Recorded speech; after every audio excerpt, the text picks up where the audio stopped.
Hola ratones de biblioteca, Somos las lectoras de Wolfenhall y hoy os traemos nuestras lecturas del mes de octubre.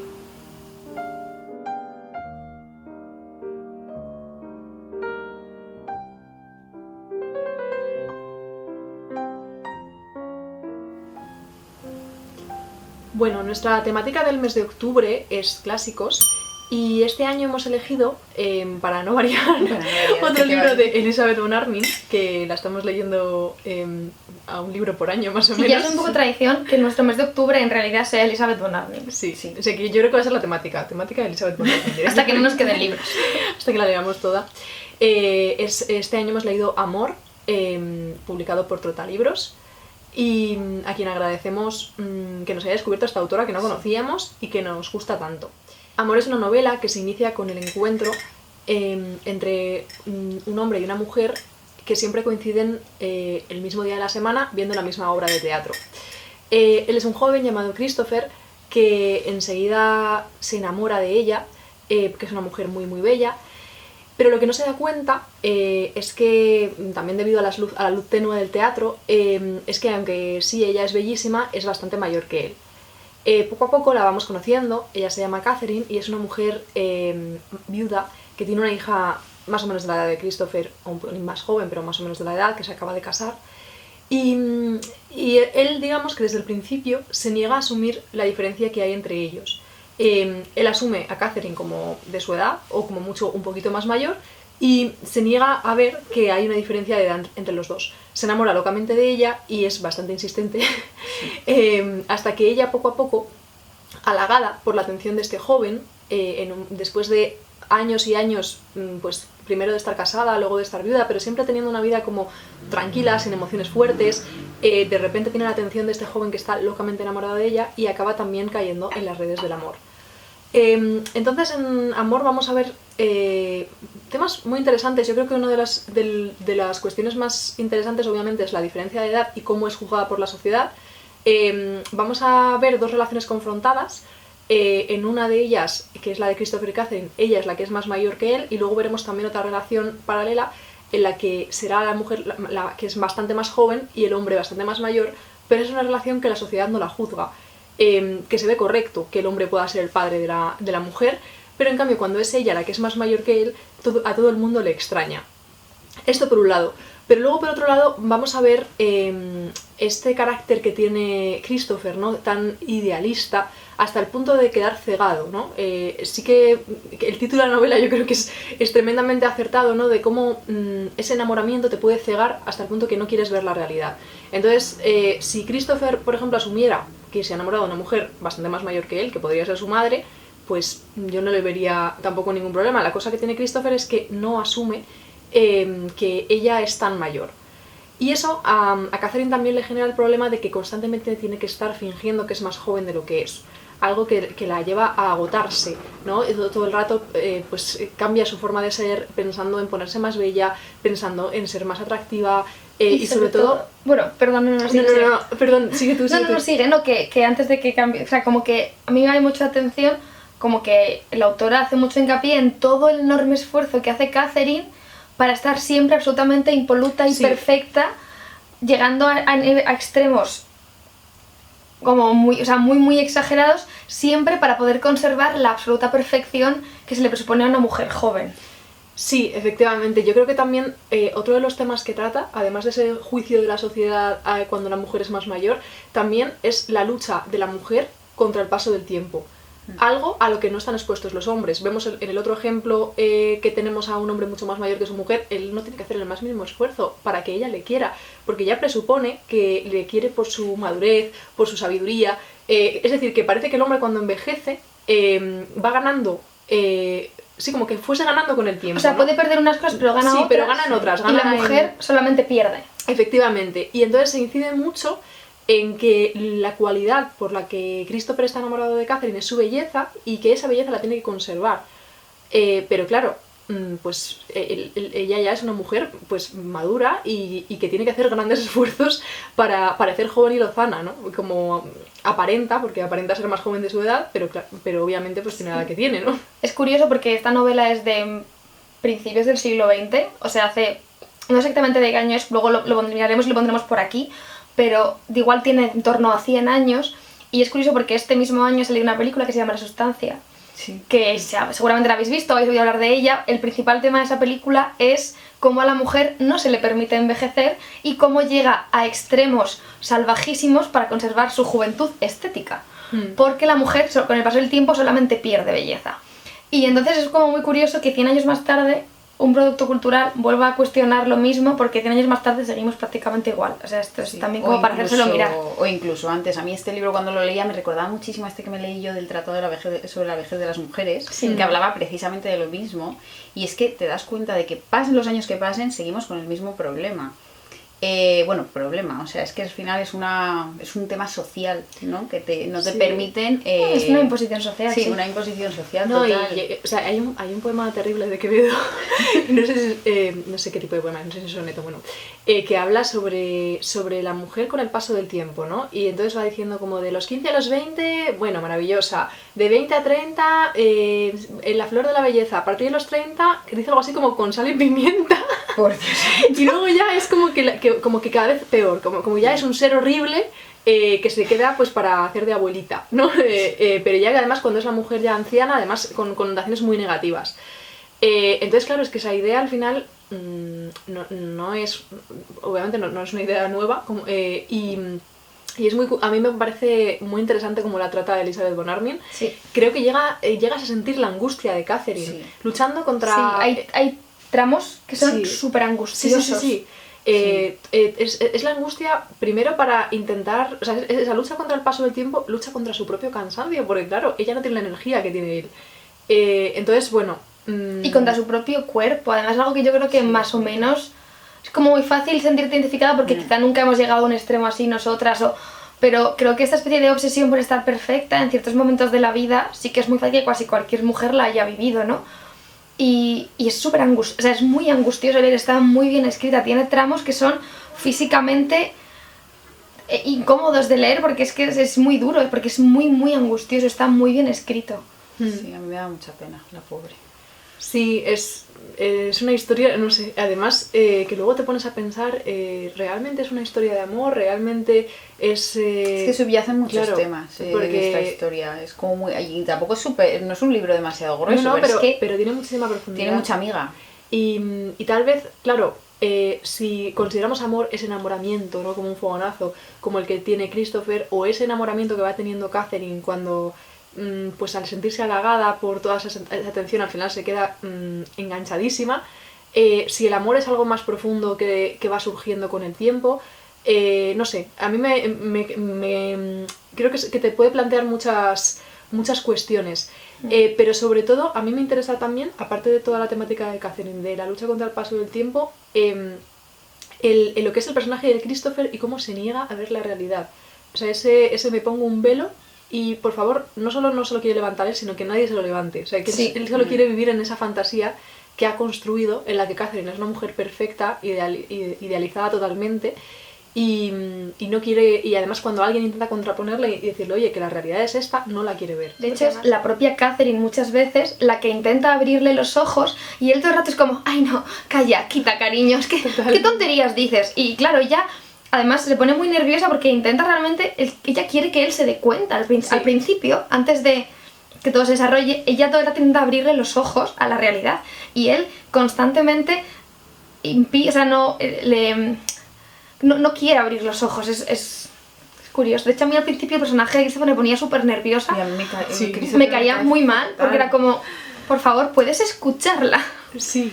A mí es que una cosa que me cuesta, y esto además lo hablé con vosotras, es que yo a mí este amor obsesivo y repentino, yo soy muy pragmática para eso, entonces no me lo creo. O sea, yo no entiendo que una persona de repente tenga esa fascinación por otra, o sea, no lo entiendo.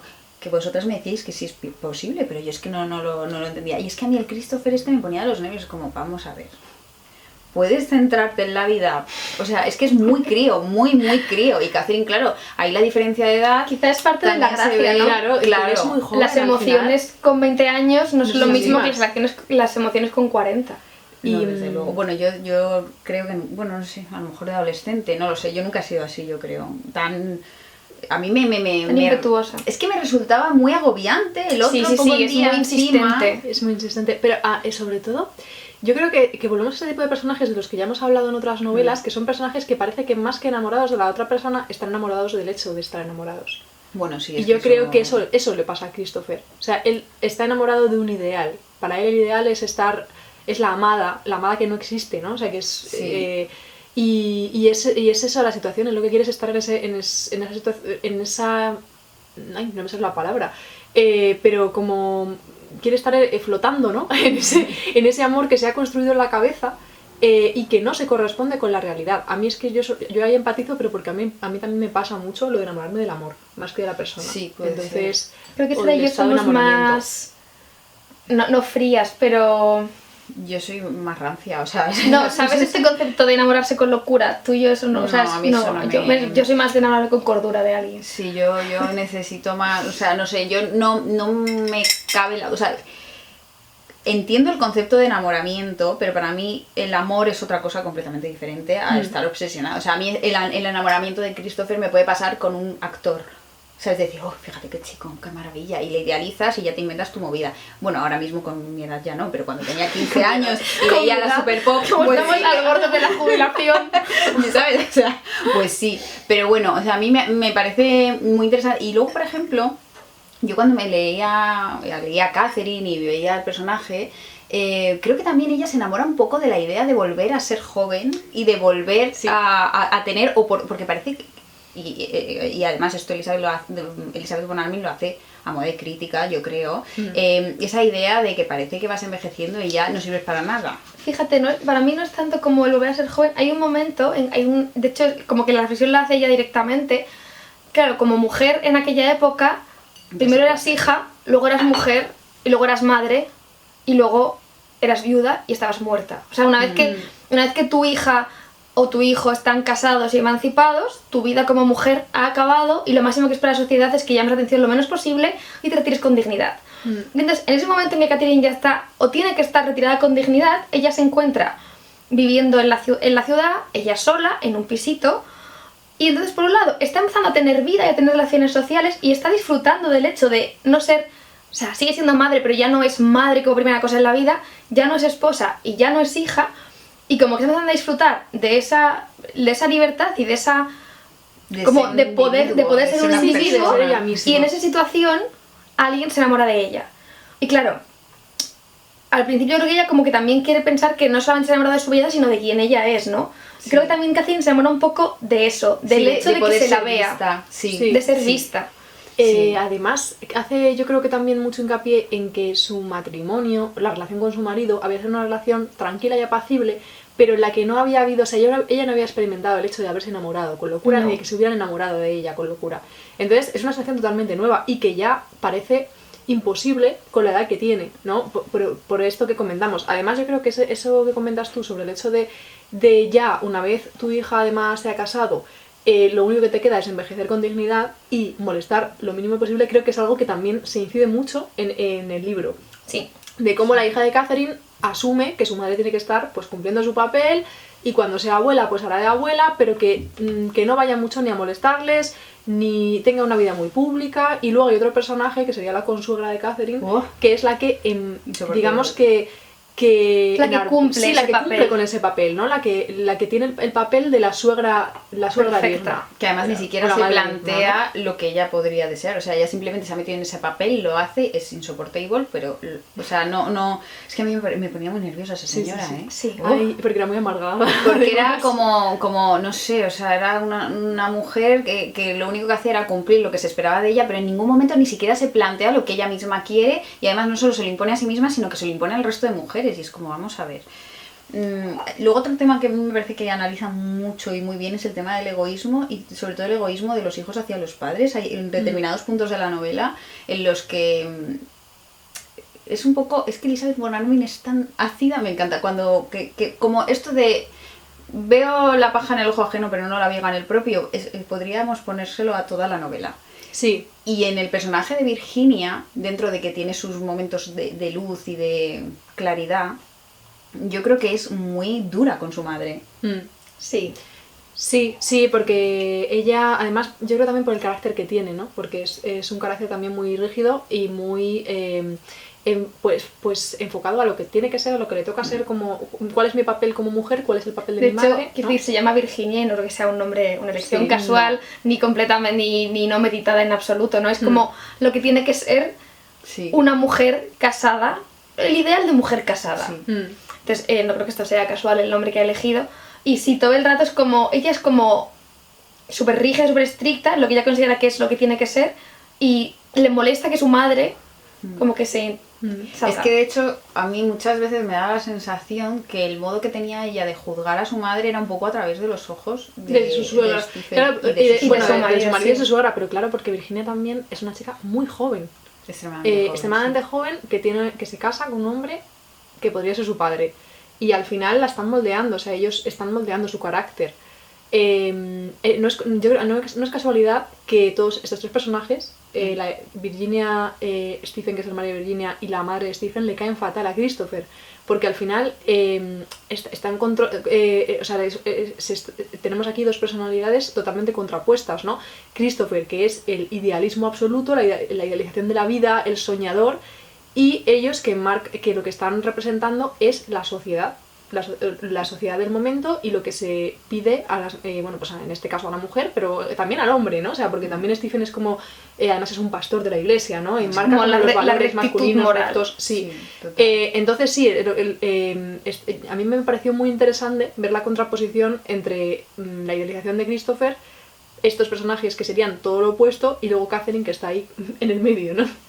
Sí, Catherine es como una mujer que ha vivido toda su vida siguiendo los patrones de lo que tenía que hacer y de repente se ha encontrado en un momento de su vida, porque realmente Catherine no es mayor, tiene 40 y pocos años, no es una mujer mayor ya con un pie en la tumba, en absoluto, es una mujer de mediana edad. Es decir, ni siquiera entonces era una mujer mayor, era una mujer de mediana edad. Entonces se ha encontrado en un punto de su vida en que debería todavía seguir casada si su marido no hubiera muerto y tal, entonces como ella se encuentra bien, y entonces se ha encontrado donde ahora se espera de mí una cosa que yo no es que de repente se da cuenta que a lo mejor no quiere ese papel que la sociedad le adjudica, y entonces como que por un lado tiene a una persona que va en contra de las normas sociales y le enseña una alternativa frente a lo que la sociedad espera de ella. Sí, sí, sí. Y como que está ahí en esa disyuntiva.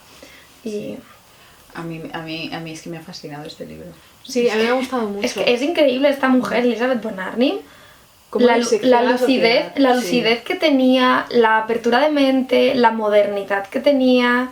Pero no solo a la hora Cómo de escribir, disecciona, es que sí, su sí, sí. propia vida, porque tiene tintes autobiográficos todas sus novelas, y en este caso yo creo recordar que ella había también mantenido una relación con una Sí, diferencia de edad. con un hombre más joven que ella. Entonces, claro, yo creo que también ella habla mucho de cómo se ha sentido como... Porque uno de los temas que yo creo que es... Bueno, yo no he leído toda la obra de Elizabeth von Arnim, quiero, pero no lo he leído, pero algo que siempre está en sus novelas es eso, juzgar a los demás, ¿sabes? Esa Sí, es crítica verdad. al qué dirán y tal. Y yo creo que en parte era una crítica que ella hacía, pero porque ella lo había vivido en sus propias carnes. Sí. Entonces, Sí. me Es que al parece que final habla fue con una un mujer conocimiento de que causa. se salió un poco de los moldes, se salió de lo que se esperaba de una mujer en principios del siglo XX, que se la dio juzgar muchísimo. Y ella fue tremendamente valiente, porque al final no es lo mismo, gracias a Dios en ese sentido vamos avanzando poquito a poquito, ¿no? Pero no es lo mismo pararse ahora y decir, oye, que en esa época, que pues era muchísimo más, o sea, o igual que no sería lo mismo pararse ahora y enfrentarse a ciertas, no sé, a ciertas cosas que afectan a las mujeres en España que en Afganistán. Evidentemente. Una cosa que me gusta es, aunque ella haga esa crítica a cómo se juzga una relación entre un hombre más mayor y una mujer más joven, que se admite socialmente, frente a la de una mujer más joven con un hombre más perdón, al revés, una mujer más mayor con un hombre más joven, que se juzga duramente por la sociedad, aunque haga esa contraposición y esa crítica, no defiende e idealiza la relación entre Christopher y Catherine, sino que nos hace ver las luces y las sombras que tienen ambos tipos de relaciones y que tiene el hecho de llevarte 20 años con tu pareja. Y yo creo que es algo que se ve muy bien y se ve muy bien en ambos casos. Sí, eso la verdad que me gusta Sí. mucho, ¿no? Porque cuando empiezas la novela puedes pensar que va a tratar solamente el tema de cómo se cuestiona socialmente y cómo se trata distinto, cómo el hombre tiene muchos se le permiten cosas que a la mujer no se le permiten y que va a quedarse ahí, pero en absoluto. Luego realmente te dice, vale, pero la realidad es esta. O sea, Claro. que tú te cases con alguien que te saca 20 años o 25 años, tiene una serie de consecuencias y es que durante unos años puede que ni siquiera notes tanto la diferencia, pero llegado a un punto Lo vas a notar. lo vas a notar. Y entonces, como que, y es como, y tienes que ser consciente, cuando te metes en una relación tienes que ser consciente de ello, ¿no? Y creo que también eso también se refleja, ¿no? Como que ella te quiere enseñar todo. En resumen, nos ha encantado, leed Amor, Vais a Lo llorar. recomendamos muchísimo. Sí, amamos vais a llorar. a vais esta llorar. mujer. Sí, es maravillosa. Ese es el resumen de estos últimos 20 minutos. Sí, tenéis que leerlo. A vosotras, de los 3 que hemos leído de Elizabeth von Arnim, ¿con cuál os quedáis? ¿Vera, Expiación o Amor? Estoy entre Vera y Amor. Vera me gustó mucho, pero es que yo creo que Amor me ha gustado más. Me ha gustado muchísimo Amor. Quizá como conjunto. Yo lo tengo claro, ¿eh? Amor, me no lo costó. sé. O sea, cuando terminé Amor, yo estaba ahí. Pero sigo siendo fiel a Vera. Yo, Vera, Vera es es el muy que buena. más me ha impactado. Vera es muy bueno. Es porque que Vera tiene es- un final que me sigue pareciendo de los finales más escalofriantes que he leído nunca. Sí.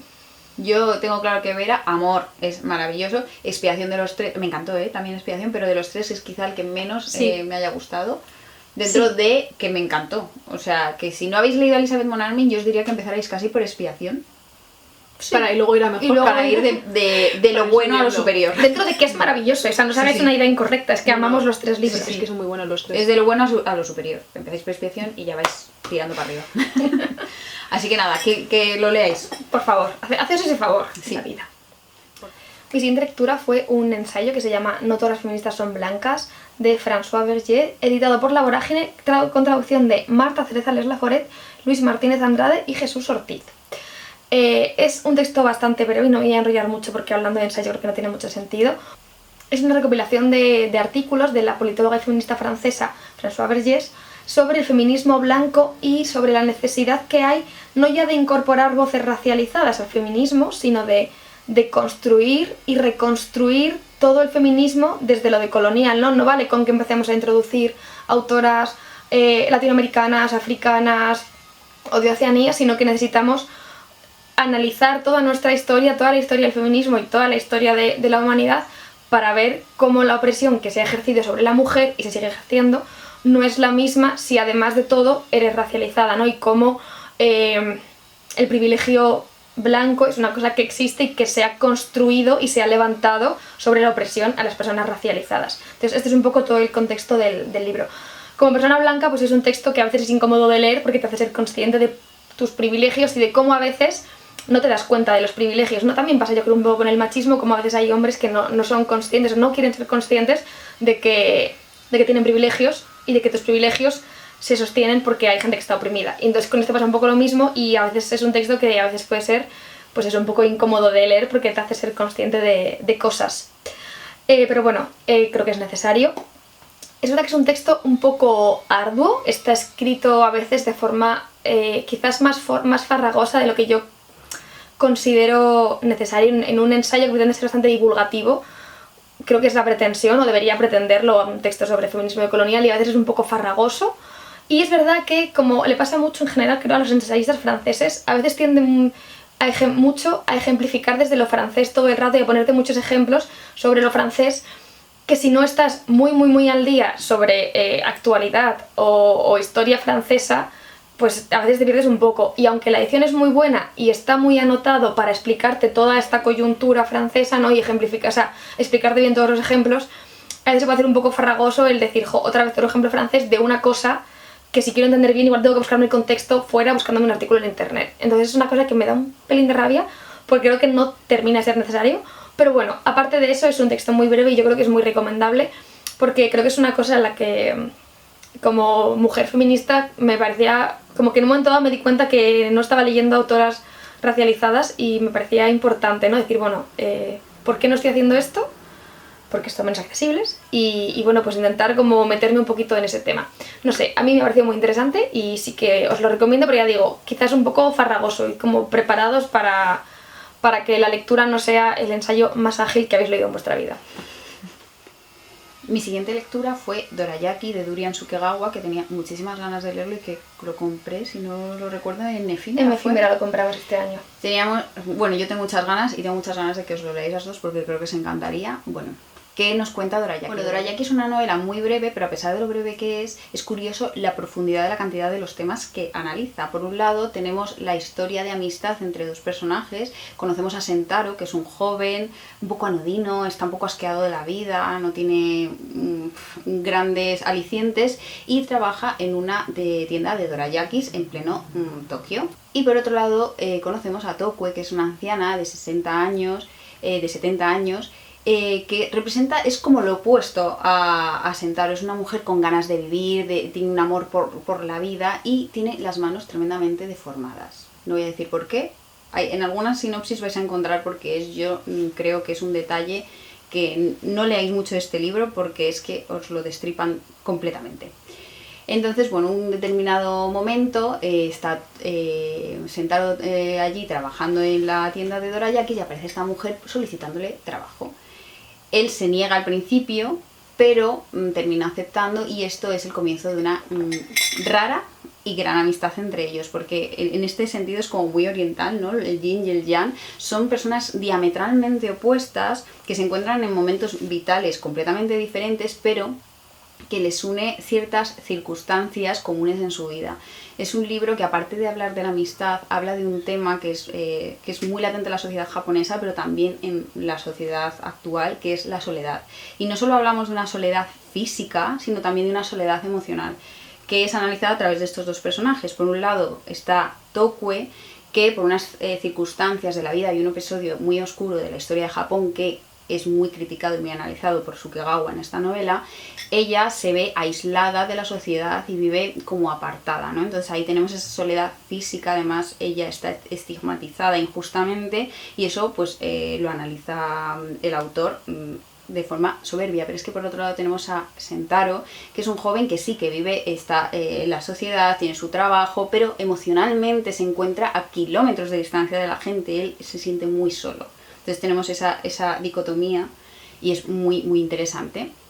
Aparte de todo esto, es muy, muy, muy, muy bello de leer. Se nota que es una literatura japonesa porque es muy poético, analiza el paso del tiempo, entonces todo esto se ve a través del sakura, de cómo van cambiando las hojas y todo ese paso del tiempo, cómo va pasando por la vida de las personas y cómo les afecta. Otro aspecto que se ve muy bien en esta novela y que es muy japonés es todo el tema de los rituales, del ritual, de la tradición. Es una novela muy gastronómica, que por eso creo que te encantaría. Y tiene ese carácter pausado de cocinar, de los antiguos rituales, de las recetas ancestrales, porque una de las cosas que pasa en esta novela es que Tokue conoce la receta del an, que es la pasta de judías que hay en el interior de los dorayakis. De hecho, esta novela se llama realmente An, lo que pasa es que al traducirlo, yo me imagino que también es un poco por llegar más al público occidental, porque si es una novela que se llama An, nadie sabe lo que es. Sin embargo, dorayaki, todos más o menos, aunque sea solo por Doraemon, bueno, los que sean de mi quinta, sí, saben totalmente lo que es. por Doraemon. Entonces, bueno, pues tiene todo ese carácter ritual de la cocina, del amor por la vida, de aquello que te une, ¿no? Al final la gastronomía no deja de ser algo en torno a lo cual nos reunimos, compartimos, y yo creo que eso es una cosa como muy transversal a nivel en todas las culturas, ¿no? Y es una cosa pues que aparece en este libro. Y en torno a esto se desarrolla esa idea sobre el amor a la vida, sobre el amor por las pequeñas cosas, que eso también es como muy, muy oriental. Y esa relación de esta novela en general a mí me recuerda un poco al Wabi Sabi que es el amor por la imperfección, la belleza en todos aquellos detalles imperfectos, y eso está como muy, muy latente. Yo os diría de verdad que os animéis a leer esta novela si os ha llamado mínimamente la atención algo de lo que os he dicho. Es una novela bellísima, es cierto que tiene muchísimos tintes orientales, pero creo que para cualquier occidental que no haya leído literatura japonesa es una buena puerta de entrada, y si os interesa pues esas novelas tiernas, nostálgicas, es una novela. A mí, de verdad, a veces me emocionaba porque es que el personaje de Tokue me despertaba una ternura. O sea, yo de verdad me acordaba muchísimo de mi abuela, no sé por qué, porque es una señora adorable, que lo ha pasado muy mal en la vida y sin embargo tiene unas ganas de vivir y de saborear cada segundo. Y esa contraposición con Sentaro, que está en la flor de la vida por la edad, que tiene todo el camino por delante y sin embargo está como hastiado de todo. esas personas que de repente llegan a tu vida y le dan la luz necesaria para darte cuenta de lo que merece la pena y del tiempo tan valioso que estás perdiendo lamentándote en lugar de extasiarte por las cosas bonitas que tienes, de verdad, dadle una oportunidad porque es preciosa esta novela, me ha encantado, se lee en un suspiro. Y además, si os interesa la cultura japonesa en concreto, todo el tema de los rituales y de todas las tradiciones y tal, es muy japonesa. Así que muy recomendable, que os encantaría a los dos, especialmente a Lucía. Me va a encantar muchísimo. El próximo día tráemelo. Te lo traigo, pues os lo traigo y... Quiero comer un dorayaki ahora mismo. No me extraña. Mi siguiente lectura realmente la empecé en verano y la he terminado hace poco, y es el Bhagavad Gita, que es un libro que pertenece al Mahabharata, que es uno de los grandes poemas épicos de la cultura hindú. El Bhagavad Gita es una obra que comienza al inicio de una batalla. Es la batalla de Kurukshetra, que es una batalla entre dos bandos que son familia. Entonces realmente todo este libro lo que es una conversación entre Arjuna, que es uno de los comandantes de uno de los bandos, y su primo Krishna, que Krishna en la mitología hindú se considera una encarnación del dios Vishnu. Entonces Arjuna y Krishna están a punto de comenzar esa batalla, pero Arjuna tiene muchas dudas. Porque tiene dudas de si es correcto enfrentarse y matar a gente que es de su propia familia, que son los del bando opuesto. Entonces realmente lo que vemos en este libro es un diálogo entre Arjuna y entre Krishna, en el que Krishna le va a enseñar el por qué debe enfrentarse en esa batalla, aludiendo a temas de todo tipo, a temas filosóficos, a temas morales, y realmente al final lo que vemos es que no están hablando, o sea, que toda la batalla es una excusa, es una alegoría para hablar de temas mucho más profundos, de hablar de qué es el bien, de qué es el mal, de cómo debe comportarse un hombre y de cómo debe comportarse un buen gobernante. Entonces, bueno, en el Bhagavad Gita podemos ver concentrada básicamente los cimientos de la filosofía hindú. Se hacen muchas referencias a los Vedas, que son los libros que componen el vedismo, que sería el antecesor del hinduismo, y también podemos ver muchas referencias a lo que luego va a ser el budismo, que se va a basar también en esta cultura hindú. Tiene un prólogo, porque yo la edición que me he leído es la de Penguin Random House, que tiene un prólogo de Juan Mascaró que a mí me ha gustado muchísimo, lo tengo muy subrayado, porque te concentra realmente lo que serían las bases de la filosofía hindú. Y además hace muchos paralelismos y muchas comparaciones con otras religiones, compara mucho con la Biblia, por ejemplo, y también con filosofía occidental, porque es verdad que, por ejemplo, Krishna es representado como una auriga, hace una comparación con el mito del carro alado de Platón. Entonces, bueno, a mí es una obra que me la he leído con mucha calma, subrayando mucho, anotando mucho. Me ha gustado mucho, me gusta mucho leer sobre filosofía y me gusta mucho hacer comparativa también entre religiones. Al final, realmente de lo que está hablando Krishna todo el rato es de ese Brahman, que para los hindúes compone el alma del universo, el alma universal, y del Atman, que es el alma del individuo, ¿no? Y de cómo hacer o cómo comportarnos para que nuestro Atman esté en equilibrio o en su máximo esplendor. Habla del yoga como camino filosófico, de las distintas vías que se deberían seguir. Y bueno, pues no sé, a mí me ha resultado una lectura muy enriquecedora. Le sacas lo que se comentaba, yo por lo menos sí que le he sacado muchos paralelismos con otras religiones, con cristianismo, con judaísmo y con budismo, y también con pensamiento filosófico occidental, que en algunas cosas sí coincide o es similar a temas que se nos presentan en este libro. Y bueno, pues es una lectura diferente, que no tiene nada que ver con novela o con poesía, con otras cosas que a lo mejor suelo leer, pero que llevaba mucho tiempo queriendo leerlo y me ha enriquecido muchísimo. Qué guay, me gustaría, la verdad. A ti sí. Porque yo creo que le eché un ojo, o sea, debimos ver algún fragmento cuando estudiábamos arte indio, Nuria y yo. Sí. Pero además la idea de que sea una edición, que esté prologada y demás, me parece muy interesante, porque son textos que así, por sí mismos, son complejos. Está muy bien prologada y luego también muy bien anotada para poder entenderlo Qué todo. guay. Y bueno, nosotras que sí que estudiamos esa asignatura de arte indio en la carrera, la verdad es que sí que algo de culturilla o cosas nos pueden sonar, pero te da una base yo creo que te concentra toda la filosofía hindú Qué interesante. en un solo libro. Está muy bien. Mi siguiente lectura fue El vaivén de Susana Merchán en edición conjunta de Pepitas y Las Afueras. Este libro yo me lo compré en la feria del libro porque estábamos en la caseta de Pepitas, creo recordar que iba un poco a ver qué me llevaba, y entonces vi este libro que nos recomendó el editor, librero, no sé quién era, porque estábamos mirando uno de Laila Martínez y nos dijo que si nos había gustado Carcoma, este nos podía gustar, y resulta que empieza con una definición y un árbol genealógico, que son dos cosas que yo no puedo resistirme, entonces me lo tengo que llevar, evidentemente. Bueno, El vaivén es una historia familiar muy ligada a una casa, se ambienta en un pueblecito que se llama Huayquín, un pueblo muy pequeño y muy empobrecido, debido a que el río que pasaba por la localidad se secó hace unos años y entonces los vecinos sobreviven un poco como pueden. Se ambienta en un momento bastante indefinido, yo diría que a principios del siglo XX, finales del XIX, porque es una historia que abarca 6 generaciones, entonces yo ya sí que empieza como quizás el siglo XIX, que se extiende hacia mediados del siglo XX, sobre todo por la tecnología a la que se hace mención, pero realmente es bastante irrelevante. Es como, le pasa un poco pues como le puede pasar sí, a Carcoma o a Tierras Muertas, que son novelas que se ambientan en entornos rurales donde el lapso concreto de tiempo es un poco irrelevante. Aunque es un libro muy breve, trata, como digo, la historia de las mujeres de 6 generaciones de la familia Quiñones y un poco pues cómo van sobreviviendo a la vida, a sus maridos, a sus hijos, al machismo, para variar, y en cierto modo podemos decir que es también la historia de una venganza. La autora construye la narración con frases muy cortas y muy sencillas, pero que sirven para ir reconstruyendo la historia. Es un estilo muy fragmentario, aunque cada capítulo corresponde a un personaje, se van entremezclando las historias de personajes previos y personajes posteriores, de forma que puede resultar incluso un poco confuso. Afortunadamente viene un árbol genealógico al principio que ayuda muchísimo a que en todo momento puedas orientarte en quién es cada uno. Esta idea de que todo se entremezcla un poco y es caótico es premeditada y además en realidad tiene sentido con la historia y con cómo se desarrolla la historia.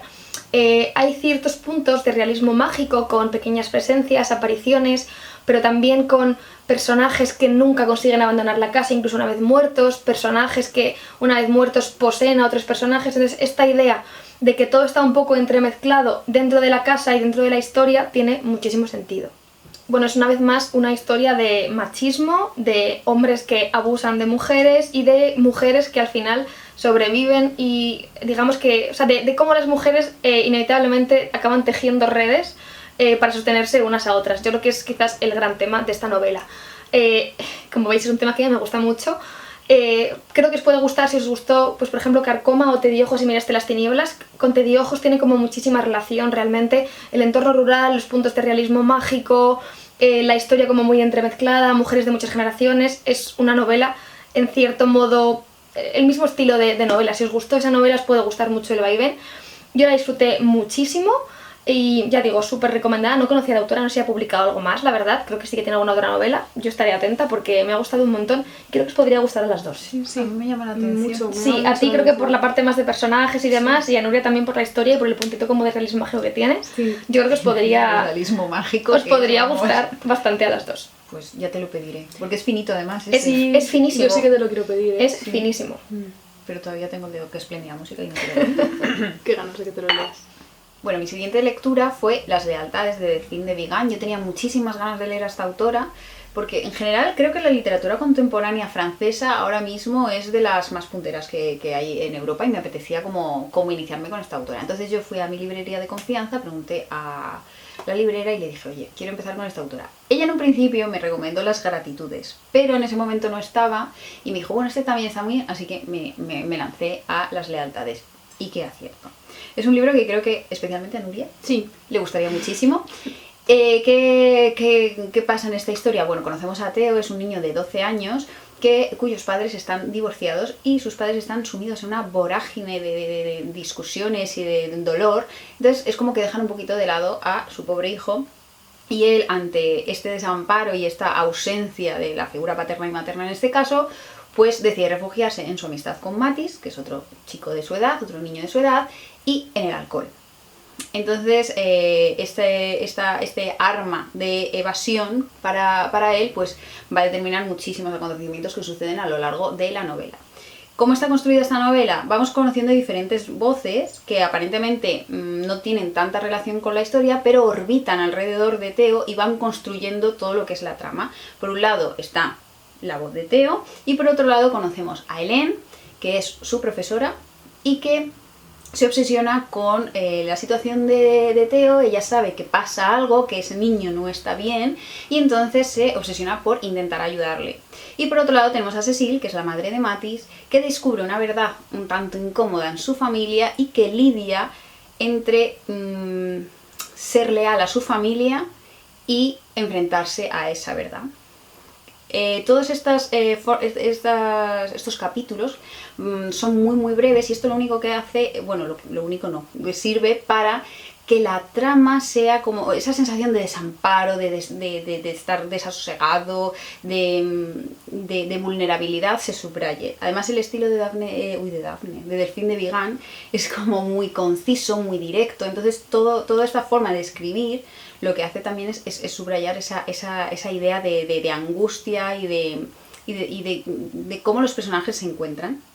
Los personajes en esta novela están muy bien construidos. Por un lado tenemos a Theo, que en su... bueno, es pubescente, porque no entra en adolescente, todavía no está atrapado en una situación adulta, pero él no deja de ser un niño. Entonces está en ese momento en el que no eres un niño, tampoco eres un adulto, tienes que lidiar con situaciones que no le corresponden porque sus padres le han dado esa carga y encima no son capaces de ver los problemas que tiene su hijo porque están demasiado centrados en sí mismos.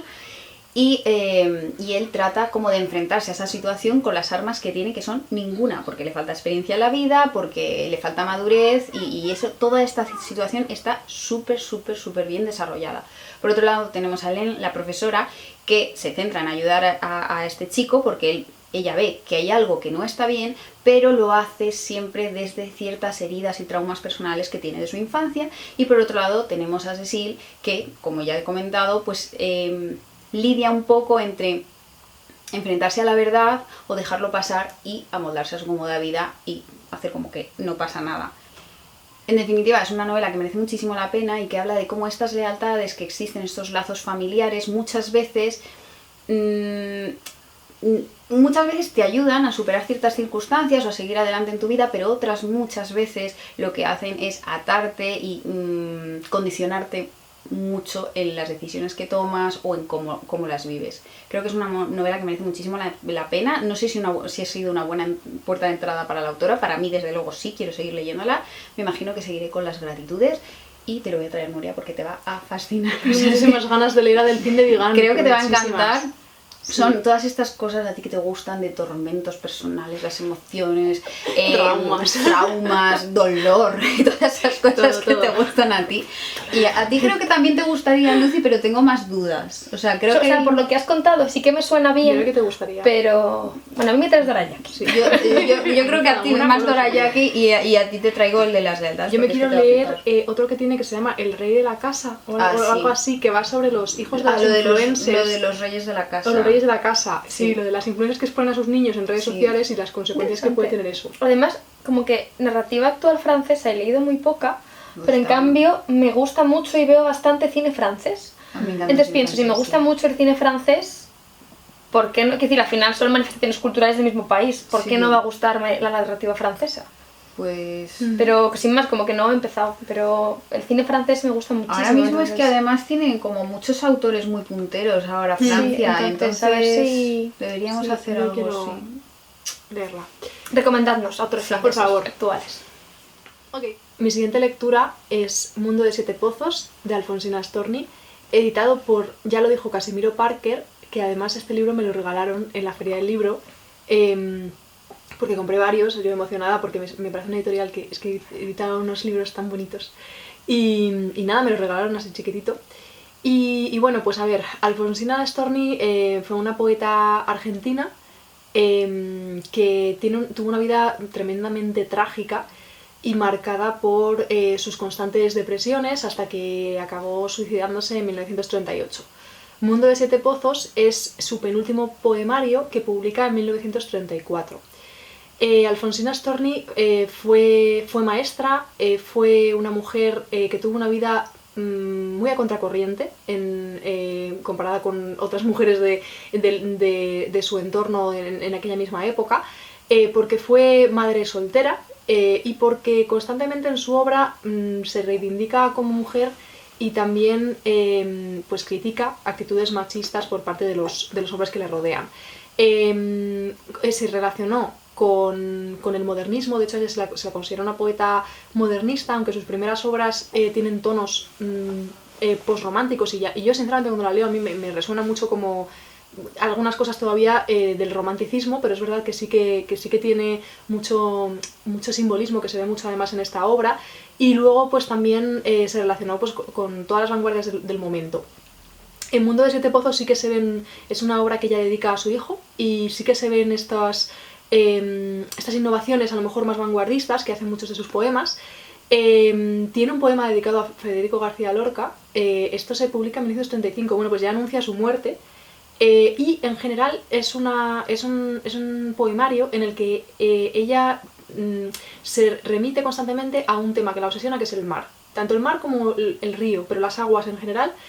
Y bueno, pues un poco después de publicar este poemario a Alfonsina Storni le descubrieron un cáncer de mama, y después de padecer esta enfermedad de la que sabe que no va a tener cura, de haber reflexionado mucho, ella había sido amiga y probablemente también amante de Horacio Quiroga, que también es un poeta que se termina suicidando, y había contemplado mucho el suicidio a lo largo de su vida, y también siempre había estado aquejada por estas depresiones que se potencian con su enfermedad.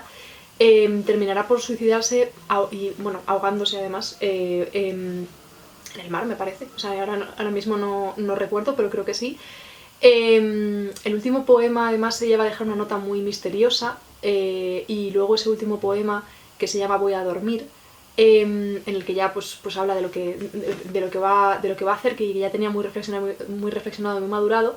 Pero es curioso cómo en Mundo de Siete Pozos, igual que en otras obras anteriores, pero aquí yo creo que se ve más, tiene muchos poemas en los que sí habla del mar, sí habla de las aguas en general como algo que le va a llevar a cierta paz, a cierta tranquilidad, y en muchos poemas se puede ver anunciado tal vez ese futuro suicidio. Es una obra muy intimista, a mí no sé, me gusta como, o sea, me llaman mucho sus poemas, me generan, no sé, cierta conexión, no sé cómo explicarlo, pero sí, sobre todo es una obra tremendamente intimista, muy simbólica, tiene muchos así referencias también, paisajes con luna, ciudades nocturnas, el número 7, ¿no?, que aparece constantemente, y también esa referencia al pozo, ¿no?, a ir cayendo en un pozo tal vez. No sé si algo similar a ese solo quiero llegar hasta el fondo, ¿no?, que decía Alejandra Pizarnik, pero bueno, en general un poemario que me ha gustado mucho, y me gustaría leer obras anteriores suyas, porque ha sido mi primer acercamiento a la autora, aunque ya había leído poemas sueltos, y me ha gustado. Se me olvidaba deciros que si os interesa esta figura tan misteriosa y tan única que fue Alfonsina Storni, no sé si habéis escuchado la bellísima canción de Mercedes Sosa, que luego ha sido versionada por muchos autores, Alfonsina y el mar. Está inspirada en su vida y está inspirada en su muerte. Si no la habéis escuchado, pues os la recomiendo muchísimo. La podemos dejar por aquí enlazada, seguro que hay algún vídeo en YouTube donde esté subida, entonces la podemos dejar por aquí pues en la descripción o algo de eso. Vale, mi siguiente lectura en realidad no es un libro que yo haya leído este mes, sino que es un libro que he acabado este mes, pero llevaba leyendo pues igual un año o algo así. Voy a leerlo porque es que es todo muy largo. Gran historia visual de la filosofía, de Masato Tanaka y Tetsuya Saito, editado por Blackie Books y con traducción de Ernest Weigbert. Bueno, este libro, como su propio nombre indica, es una historia visual de la filosofía occidental de forma como muy infográfica. O sea, explica la filosofía occidental desde la antigüedad clásica hasta prácticamente la época actual. Hay ciertas pinceladas de digamos, problemáticas actuales que puede tratar la filosofía, separada en los distintos periodos históricos y dentro de cada uno de ellos por las distintas corrientes de pensamiento. Cada uno de esos capítulos incluye una línea de tiempo donde te ubica a todos los autores, luego agrupados por el movimiento o la teoría de pensamiento a la que pertenecen. Luego te da una pequeña biografía de cada uno de ellos con los principales temas que trata y en qué obras los trata, y luego ya digamos que va analizando cada uno de los conceptos más importantes que ha dado la filosofía. Es muy interesante cómo está hecho, porque bueno, es un lenguaje muy sencillo, muy conciso, todo muy accesible, acompañado de muchísimos elementos visuales que realmente contribuyen a que sea todo mucho más fácil de entender. creo que es un libro que está muy bien hecho porque realmente va, digamos, exponiéndote, intentando explicar un poco cuáles han sido las grandes preguntas que se ha formulado el ser humano a lo largo de la historia, qué distintas respuestas se han dado a lo largo de la historia, cómo han ido evolucionando estas respuestas, pero también las preguntas, ¿no? El ser humano, según va evolucionando, pues pasa a preguntarse distintas cosas o responde de forma distinta a las mismas preguntas de siempre. Creo que ahora cuando lo vas leyendo te vas dando cuenta de que al final muchas de las cosas, no, como que el ser humano reflexiona constantemente sobre lo mismo, ¿no? ¿Quiénes somos? ¿Qué hacemos aquí? ¿Cuál es el fin de la existencia humana? También mucha reflexión sobre cómo interaccionamos con nuestro entorno, hasta qué punto nuestro entorno es real, somos reales nosotros, cómo percibimos las cosas, ¿es real lo que percibimos? Entonces, todo ese tipo de cuestiones son completamente cíclicas en el ser humano y se van respondiendo de forma distinta. Y entonces es muy interesante la forma en que el libro te expone esto, porque además te va a digamos que, claro, cada autor le da un nombre a muchas veces a su teoría o a sus conceptos, pero luego esos conceptos, como digo, son un poco los mismos. Entonces el propio libro te va interconectando, ¿no? De este tema que está tratando fulanito, en realidad es parecido a algo que trató alguien hace 200 años y 200 años más tarde fulanito lo trata otra vez de otra forma. Entonces como que te va constantemente interconectando, dándote la página exacta para que tú puedas ir yendo y viniendo a lo largo del libro y del pensamiento. Entonces creo que te da una idea bastante clara de lo que es el pensamiento occidental. A mí me ha gustado muchísimo, este libro no lo compré yo, me lo regaló mi pareja porque yo le tengo como mucha tirria, le tenía mucha tirria a la filosofía desde el instituto. Creo que es la única asignatura en mi vida que he odiado en el instituto, que odié profundamente. Yo era una rata de biblioteca, una empollona y además era muy de letras, pero la filosofía pudo conmigo. Y entonces como que toda mi vida ya fue como, uff, la filosofía, eso que no me interesa. Y como a mi pareja le encanta, pues me regaló este libro. Creo que ha sido un acierto, gracias. Y realmente eso me ha gustado un montón, lo recomiendo mucho, tanto si os da un poco de tir la filosofía, creo que también puede ser un buen regalo para alguien que esté estudiando, por ejemplo, en el instituto, como para tener una idea bastante aproximada, pero también si os gusta la filosofía, pero nunca habéis estudiado nada más que lo que se da en el instituto, porque esto aborda muchísimos más autores, muchísimos más corrientes de pensamiento, o sea, realmente creo que es un muy buen resumen de todo el pensamiento occidental, o sea, dentro del siglo XX, por ejemplo, hay muchísimas corrientes filosóficas que en el instituto nadie ni siquiera te menciona, y aquí están todas, tienen su pequeña aparición, llegando hasta cosas tipo bioética, feminismo, Judith Butler, sabéis que hay muchísimas cosas que están aquí reflejadas. Claro, todo es muy breve porque, aunque es un libro bastante grueso, en realidad, claro, es muy grueso, pero son muchísimos los autores y temas que trata, pero creo que es súper completo y yo de verdad que lo recomiendo muchísimo, me ha gustado un montón. Mi última lectura del mes de octubre fue Clásicos para la vida de Nuccio Ordine. Yo a Nuccio Ordine ya lo descubrí en la novelita, el manifiesto, La utilidad de lo inútil, que me encantó y que luego te leíste tú, ¿no? Sí, me leí y me encantó también. Y que yo tengo muchas ganas de leer. Que también te tenemos que pasar. Y entonces, pues, hablando con un compañero de trabajo sobre este libro, me dijo, ay, pues yo me he leído este otro y me dio el de Clásicos para la vida de Nuccio Ordine para que me lo leyese. En este ensayito lo que hace Nuccio Ordine es poner en valor la lectura de los clásicos. Está construida a base de muy breves ensayos en los que habla cómo la lectura de los clásicos no es solo, no tiene importancia solo lo que es la obra en sí misma como entidad artística, sino que también es una herramienta muy interesante para afrontar los problemas del presente y para tener un crecimiento personal y también ayudar a construir lo que es un pensamiento crítico. Además, Nuccio Ordine, que también creo que es profesor de universidad, y esto se nota, habla mucho siempre de la relación de las humanidades y los estudios de distintas ciencias puras y la universidad. Y una de las cosas que dice con respecto a la lectura de los clásicos es que las universidades están últimamente, o en los últimos días, y sobre todo él habla de Italia, que es el mundo que él conoce, pero creo que se puede extrapolar a muchísimos otros países, que la universidad está diseñada y creada en los últimos años para producir personas que sean capaces de insertarse en el mundo laboral cuyo único objetivo es la productividad y el lucro. Que a ver, es una cosa que obviamente en la sociedad en la que vivimos es algo que lamentablemente existe, pero se está perdiendo esa capacidad pues de poner en valor los estudios de las humanidades y de la lectura, en este caso de clásicos. Y dice cómo es importante que las universidades fomenten esta lectura de clásicos, no solo por el mero hecho de leer clásicos, sino porque es una herramienta fundamental para el desarrollo y la creación de personas cultas, con capacidad crítica, que sean capaces de oponerse al sistema, cuestionarlo, que también es importante, ¿no? Tener la capacidad de no decir a todos iguana y poder pues crear y formar tu propio pensamiento crítico, ¿no?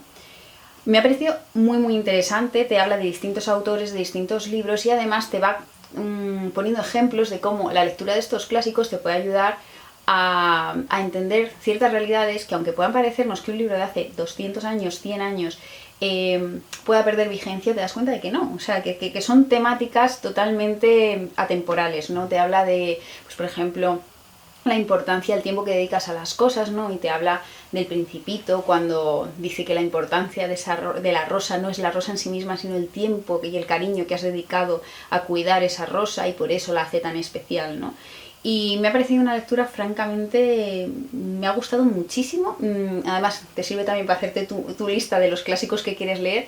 Solo voy a cuestionar una cosita que creo que adolece este breve ensayo, y es que casi todos los clásicos que menciona son escritos por autores masculinos, no hay casi autoras femeninas. Y hombre, no sé, yo entiendo que, pero no sé, Jane Austen, Virginia Woolf, las Bronte, hay, por hablar de las más conocidas.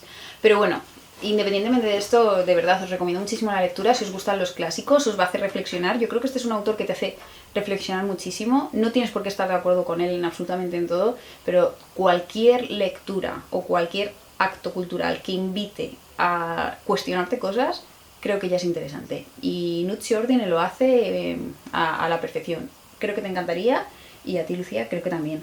Porque... Sí, tengo muchas ganas de leer.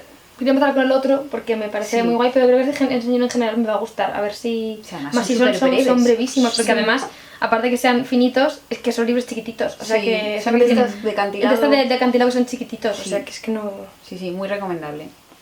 Mi última lectura fue Ya no será, una antología poética editada por Penguin Random House en esta nueva colección que está sacando de recopilaciones poéticas breves de su colección Poesía Portátil, de la autora uruguaya Idea Vilariño. Idea Vilariño fue poeta, traductora y crítica literaria. Era hija del poeta también y conocido anarquista Leandro Vilariño. A mí me encanta, como anécdota, que no solo el nombre de Idea es maravilloso, sino que eran 5 hermanos y se llamaban Numen, Alma, Azul, Poema e Idea, que se me parece una fantasía. A Idea Vilariño se la suele adscribir a la generación del 45, a la que también pertenecen otros poetas como Juan Carlos Onetti o Mario Benedetti, y tiene un estilo poético muy directo y muy descarnado. Sus poemas hablan muchas veces sobre el desamor o sobre sentimientos como la soledad. Ella mantuvo una relación muy tormentosa con Juan Carlos Onetti, y entonces el poema que le da nombre a esta colección, que es su famosísimo poema Ya no, hace referencia a la ruptura de la pareja cuando él decidió casarse con otra mujer. Y es un poema del que me gustaría leeros entero, pero como es un poco largo, voy a leer solo un fragmento, y os recomiendo que busquéis la versión en la que Idea Vilariño lo lee, que le da una cadencia maravillosa. Comienza así y dice: ya no será, ya no. No viviremos juntos, no criaré a tu hijo, no coseré tu ropa, no te tendré de noche, no te besaré al irme, nunca sabrás quién fui, por qué me amaron otros. Os recomiendo que lo leáis entero, y si podéis escuchar esta versión en la que lo lee Idea Vilariño, creo que es un poema que cualquiera que haya experimentado una ruptura se sentirá identificado por estas palabras, y la forma sobre todo tan cruda con la que lo expone. Así que nada, os recomiendo mucho que si no conocíais a esta autora, que os acerquéis a ella. Bueno, mi última lectura del mes fue La isla y los demonios de Carmen Laforet, editada por Ediciones Destino. Yo la he leído en creo que es no sé si la primera o la segunda edición, que estaba como súper descatalogada, pero creo que hace poquito la ha reeditado también Destino, pero nueva, o sea que la podéis encontrar perfectamente. La novela se publicó originalmente en 1954, 7 años después que nada.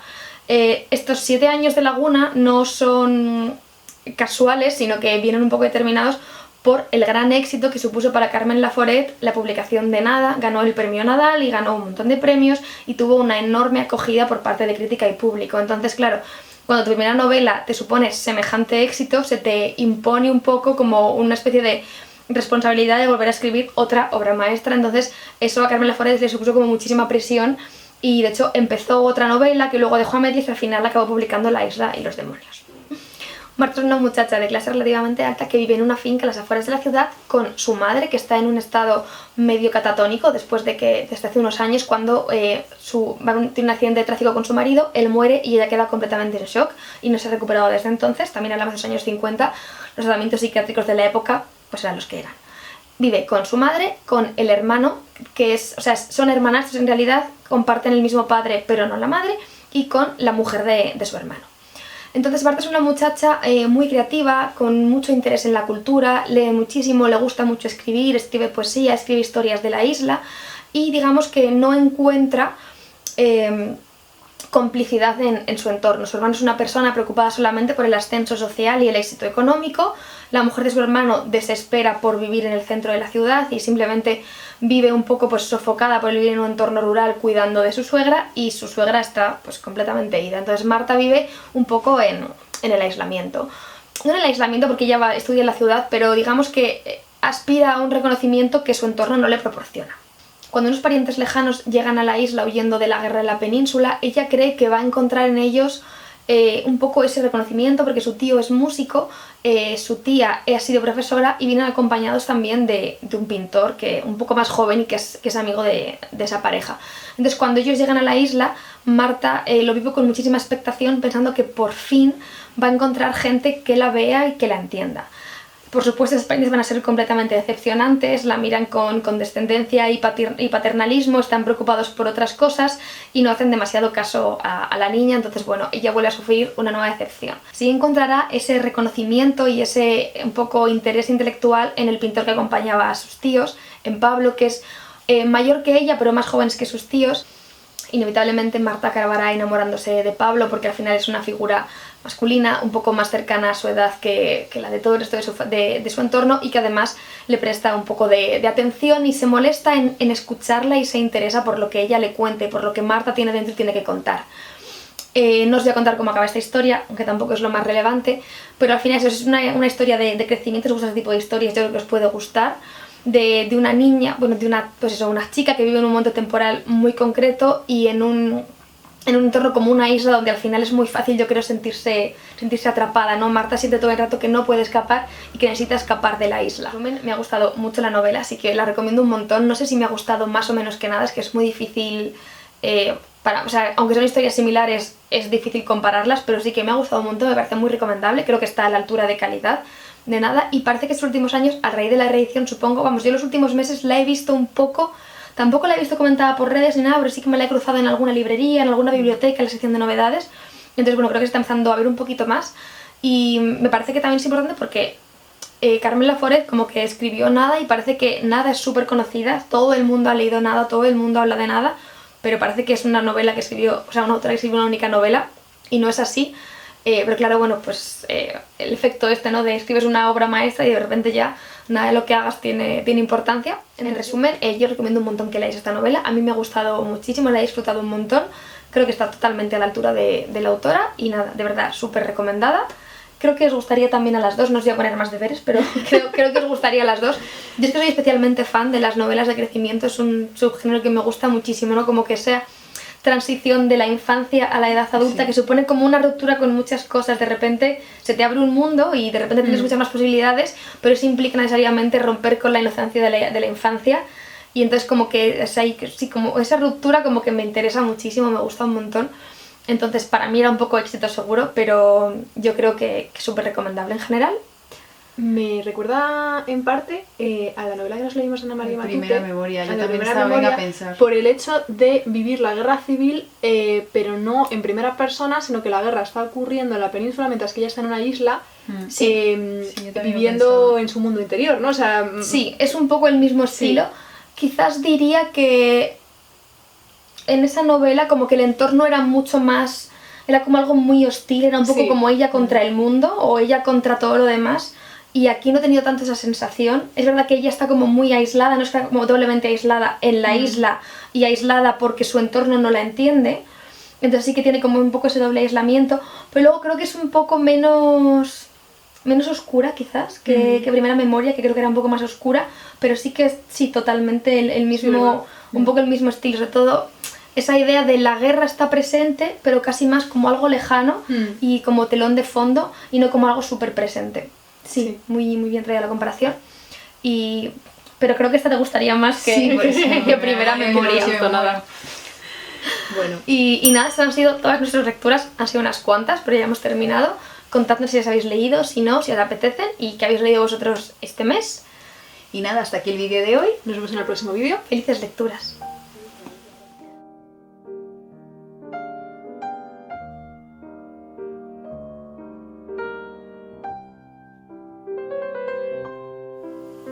Aidea Vilariño se la suele adscribir al grupo de la generación del 45, al que también pertenecen otros poemas como Juan... Perdón. Ya voy. Hasta que no acabemos no se come, No, vosotros ya lo sé. veréis.